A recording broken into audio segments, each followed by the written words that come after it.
Hello everybody, and in this video I'm going to show a game that I played last night in the Middlesex League.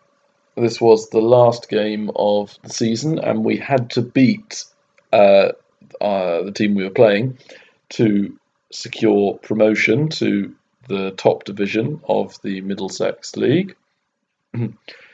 I was on board 2 and was playing Ian Calvert, who is known by members of our club as the Draw Master, because he has this uncanny ability to draw with almost everybody, no matter how strong they may be. He's a very solid player, about 176. He's 176 ECF and about 2,000 FIDE. The time control was 75 minutes for 30 moves, with 15 minutes added on to finish the game. And I didn't start off very well because I turned up 20 minutes late, which is quite a big time disadvantage, especially in this fairly short time control. So he started with B3, which is what he plays, I think, every game as white.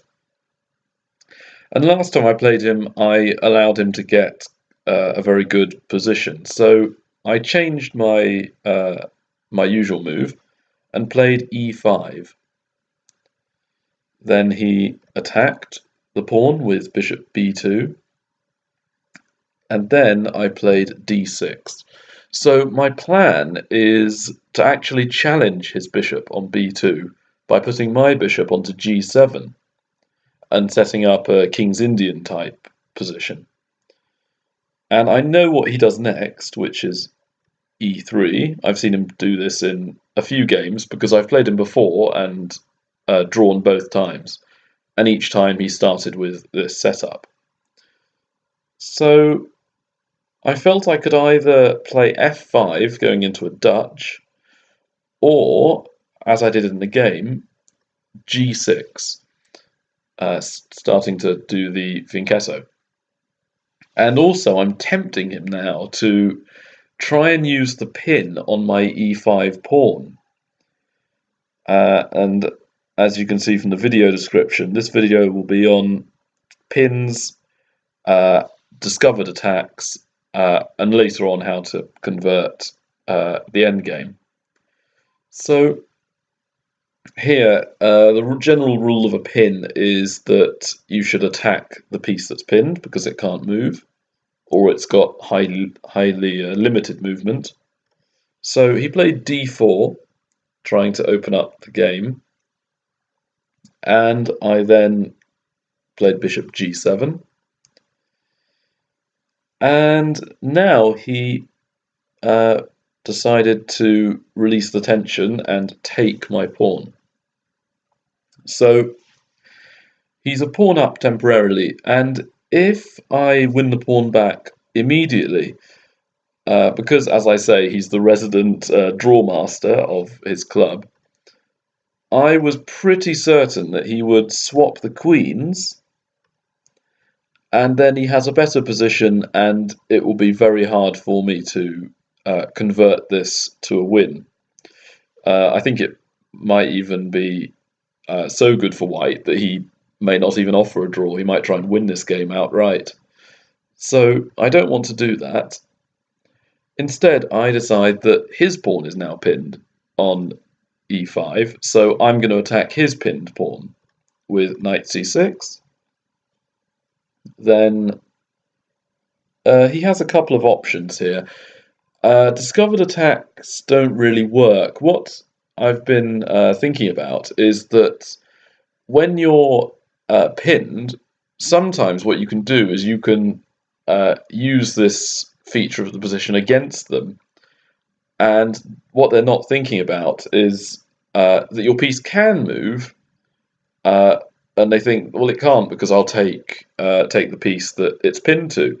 But sometimes you can end up counterattacking by moving the pinned piece. So around here, I was constantly looking for moves that did that. And after knight f3, I was looking at the move Queen e7 here to attack the pawn. But now he has a pretty much winning move, e takes d6. And he's done a discovered attack on my bishop and also attacking my queen as well. So I'm going to end up with a horrible looking position, maybe queen f8. And yeah, this is terrible. Maybe knight c3 is okay for white here.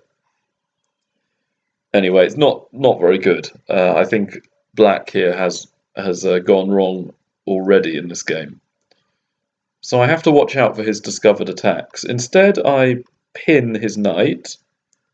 So I'm eager to win the pawn back quickly. Then he played bishop e2. And at this point, I did think about taking the pawn with my d-pawn. But instead, I felt that I still could develop a bit more before releasing the tension. So knight g e7. And here he played knight c3. But there was one move which was interesting, which was e6, bishop takes bishop, and then e takes f7 check. But after looking at it for a while, I felt that I could play king f8, knight g5. So the idea is to attack my bishop on g4, and if the black bishop doesn't control e6 for the next move, if he plays bishop takes e2, then there's knight e6 check, and the only move I have is king takes f7, knight takes queen check, rook takes, and then queen takes e2, bishop takes rook.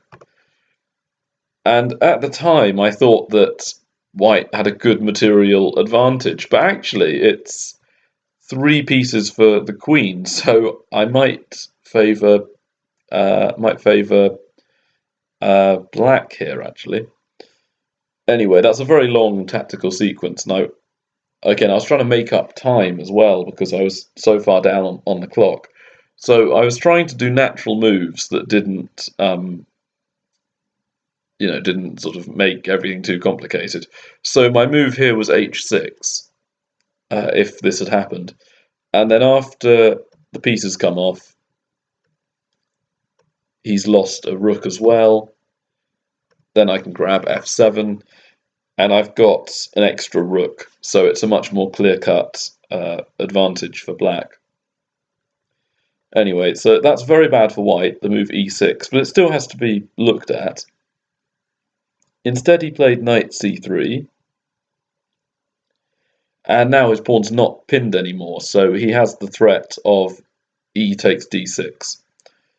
So here I take with my pawn, and I was surprised he did not trade the queens. If queen takes queen, I'll take with the rook, and we could both castle, and it's more of a quiet game, where maybe black has a slight advantage because black's e5 pawn is more advanced than white's e3 pawn, which gives black a very small space advantage. But knight b5 was what I was looking at if he took the queens off, and then I could play a6 because knight takes c7 wins one pawn, king d7 traps the knight, knight takes a6, pawn takes a6, bishop takes. And after king c7, white has got 3 pawns for the piece, but I feel that white's pieces aren't working that well together, and black has better development. So I wasn't too concerned about knight b5 as an option. So if we go back to the game, he castled first, and I did likewise, castling. And at this point, I was very happy with my position. I have the bishop on g4, which is not doing a whole lot, but it's putting a little bit of pressure on white's position. His bishop on b2 is not active at all because the knight's in the way. And also, uh, my half of the board is very secure. So my bishop on g7 is controlling f6 and completely controlling e5. I have three pieces on or protecting e5, the pawn, the knight on c6, and the bishop. So all the squares along that long diagonal in my half of the board are completely controlled by me. But the d4 square is being contested, and I would argue that I actually have more pieces on d4 than white does, because the knight on f3 is still kind of semi-pinned. So I feel that the long diagonal, the a1 to h8, is actually being controlled more by me than him. So I've successfully challenged his dark squared bishop. His bishop on e2 is almost immobile, because if it moves, then I've got a nasty pin on g4 to d1, that diagonal. And his knights, it's quite hard to find good squares for them. So I felt that my minor pieces were a bit better, my bishops especially, and maybe my knights could maneuver around a bit. I have a bit more space due to my e5 pawn. So if I have more space to maneuver, it's easier to find good squares for my knights. So at this point, he plays h3 to get rid of the kind of semi-pin on the diagonal. And now I thought that he probably would trade queens sooner or later, and I really don't want that to happen. I want to have a good attack. So I played bishop d7, which is not the best move on the board, but psychologically it's quite good for me, if I've read my opponent correctly. And here, I think he made a mistake because he was a little concerned about my space advantage. He played the move e4. So he's wasted a little bit of time by moving the e-pawn twice. And what it's done is the move e4 has strengthened his control of the d5 square. He now has three pieces controlling it. But it's weakened the d4 square forever. And my assessment was that I could now jump into d4 with my knight, and it's easier for me to attack on d4 because d4 is on the long diagonal.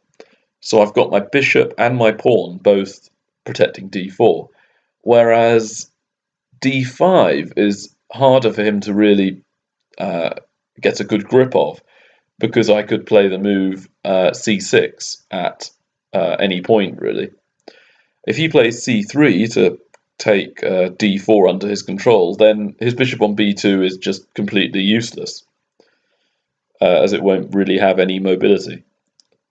So I was expecting a move like rook e1, developing the rook, and then my plan was just to take more space with c5, and I'm going to keep my knight on e7, so that if ever he plays knight d5, I will take it with my knight, because at that point his knight will be in the centre on d5 and mine will be rather passive, so I may as well trade off his very good minor piece for my less active one. So bishop c4 is possible here. I might play queen c7 to get my rooks connected, queen d3, rook a d8, rook a d1, bishop c6. So the reason I'm playing these moves is that I gave my computer about 2 minutes per move, and I played as black against it, and we got to this position. But the computer is now giving white a bunch of almost pointless moves. So the computer can't see any way for white to improve the pieces, and is just shuffling pawns around. Whereas I think I can improve my pieces by playing rook to d7 and then rook f d8, so strengthening the d file. So this looks very good for black, and the computer gives black as having about half a pawn advantage, but the evaluation is slowly going up for black, move by move. So going back to the game position, I felt knight d4 gave me an edge, and at this point he blundered, which is unusual for him. He played knight takes d4, getting rid of my very strong knight in exchange for his not quite as good knight. But after e takes d4, he's actually losing material here, because his knight's attacked, so he is pretty much forced to move it. And anywhere he moves it is bad, so there's a few options. Knight to a4 is one move, and in that case I will take the knight. He'll take, so I've ruined his pawn structure. And here, my d4 pawn is pinned to my bishop, but I can counterattack with the discovered attack d3. So I'm attacking the e2 bishop and the b2 bishop at the same time, so the pin has backfired on him. The computer gives the move c takes d3, bishop takes, rook b1, bishop d4. And here I've got a completely winning advantage. Also, be very careful of losing your rook as well, because rook b7, bishop b6 traps the rook. And then white will lose the exchange. And I'll be a rook up, so that's even worse. And I think the evaluation is about +4 for black, or -4 as it's black's advantage. So that line is terrible. So he didn't play knight a4. The computer actually gives knight b5 as being the most enterprising move, and I can still claim a very simple advantage with d3 again doing the double attack or discovered attack. Queen takes d3, and I have the Zwischenzug bishop takes b5 first, so I don't want him to ever pin my bishop on d7 to my queen with rook a d1. So I'll exchange those two minor pieces and then take the bishop, rook d1, and I don't want to play passively, I'll just exchange everything. So queen e8, queen takes b7, queen c6, takes, rook d7, I'll defend with my bishop, f4, check, king h2, and now bishop b6. So white has 2 pawns for the piece, which in this situation I think is more than enough to give me a winning advantage. I will try to trade off all the rooks, and then it's a simple case of taking off his pawns with my knight. The computer only gives this as about plus or minus 1.2, 1.3 for black, but I feel that over time the advantage will just increase and increase and increase. So that was the computer's best recommendation for white.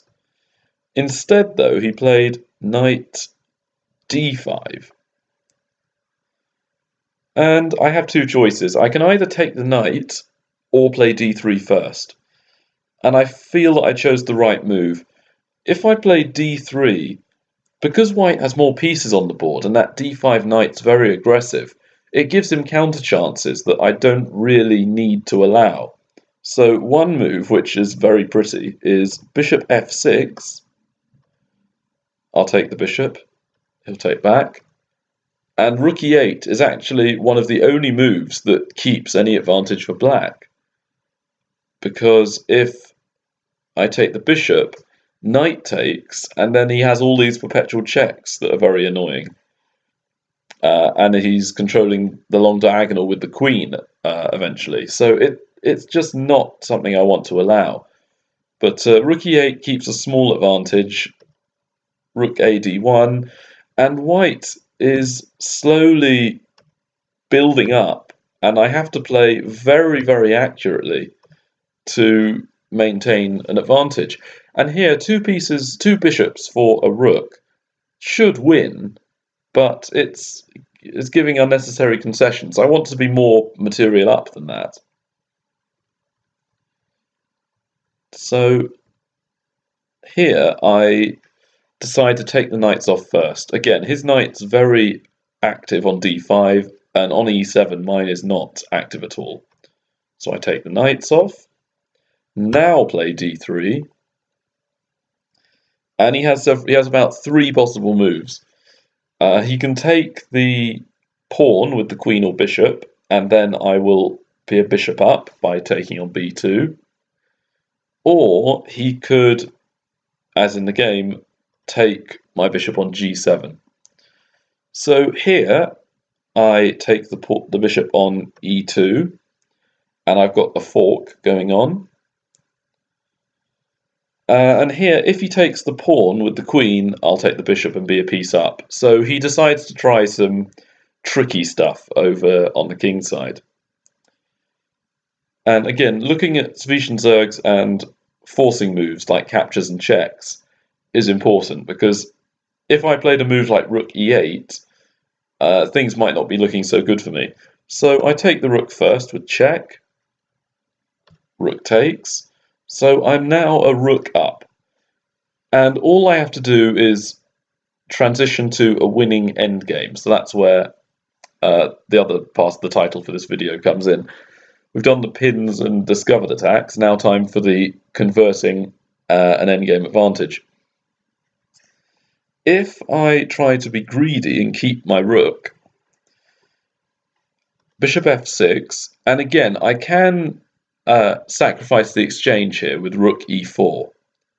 But again, if I'm trying to be greedy, queen c8 or b8, and now I think white is winning after queen d2. The threat is queen h6 next move, and then queen g7 checkmate. So the best move really is rook e4, and if queen h6, I have queen f8 guarding against mate, but f3 pretty much traps my rook. I can't move anywhere along the 4th rank. If I move to e6, I obviously give up the rook, and if I move back to e8, queen h6 is an unstoppable threat of checkmate next move. So bishop b5 is one of the only moves possible. F takes, bishop takes, king takes, and now black might have a tiny advantage, but white has 2 central pawns and could have a massive pawn chain by playing c4 and then e5 to keep the bishop on f6 forever. And it will be a nightmare playing against this, with the threat of queen h6 just hanging in the air for the whole game. So I really don't want to do that. I just want to have a simple position that I can easily win. So I played the move f6, trapping his bishop pretty much. So he takes the rook, I take back with the queen, so I'm now comfortably a piece up for a pawn. That's fairly easy to win normally, but I still need to be a little bit careful. And at this point in the game, we're at move move 19 after rook e1, and I still have about 40 minutes left on my clock, whereas he only has about half an hour. So I've caught up on time, and from now on I just blitz the game, because I don't want to be calculating long sequences of moves. I don't want to get myself into that mindset, because for me at least, if I calculate too long and try and calculate all these sequences where pieces are exchanged and there are lots of threats, I can sometimes blunder and lose, and that's my most common type of blunder. So really, I just want to look for exchanges and not think too much. uh, so I play Queen d6 to blockade the d5 pawn and get my queen to a more active square, where it's still defending f6. c4 was played, so I want to cut out c5 as a move where he'll gain space with the pawns. b6. And now rook e3. So his aim is to try and play rook f3 and target my f6 pawn. So offer the trade of rooks. And if rook f3, rook e1 checkmate. So he took the rook with check. I took back. So I've traded off a pair of rooks, and now the last thing is to trade off queens. His only hope for a draw, or maybe a crazy hope would be for a win, is to keep the queens on and try to get a perpetual check, or to win material by doing lots of forks. So he played a4 to gain some space with the pawns, and I go for a solid endgame advantage with a5.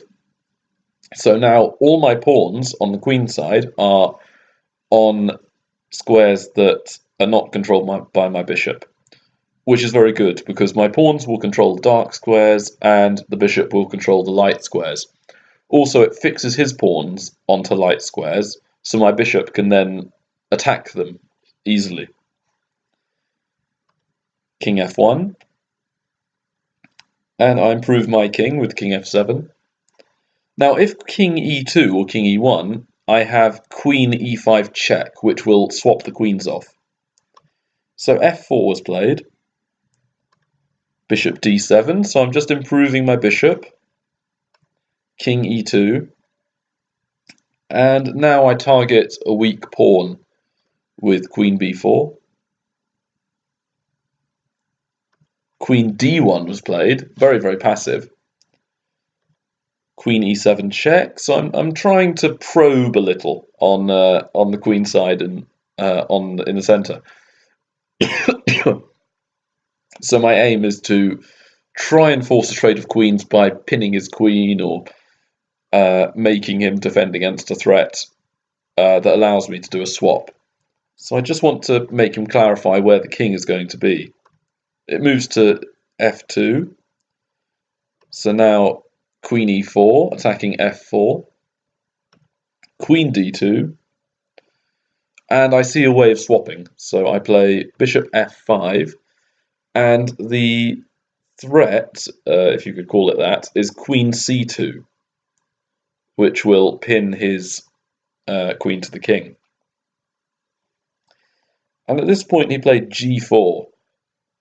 So that does not stop my plan. Queen c2. At this point we've reached move 30 and the time control. So he had 20 minutes left. I had 41 minutes. So I don't need to worry about time at all. I can play as slow as I want, but this position seems quite easy for me. King e2. And then just to try and improve my bishop, I checked him first.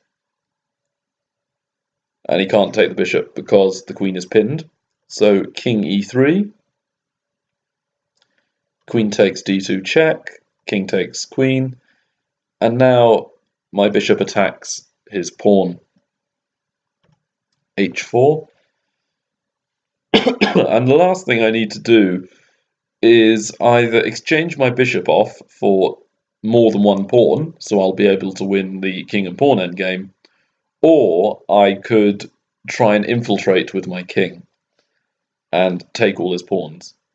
So I played king e7, king c3, h6. My plan is to play g5, and then his pawn on g4 will be fixed on g4, so I could then play bishop h3 and win it. He saw that and played g5 himself.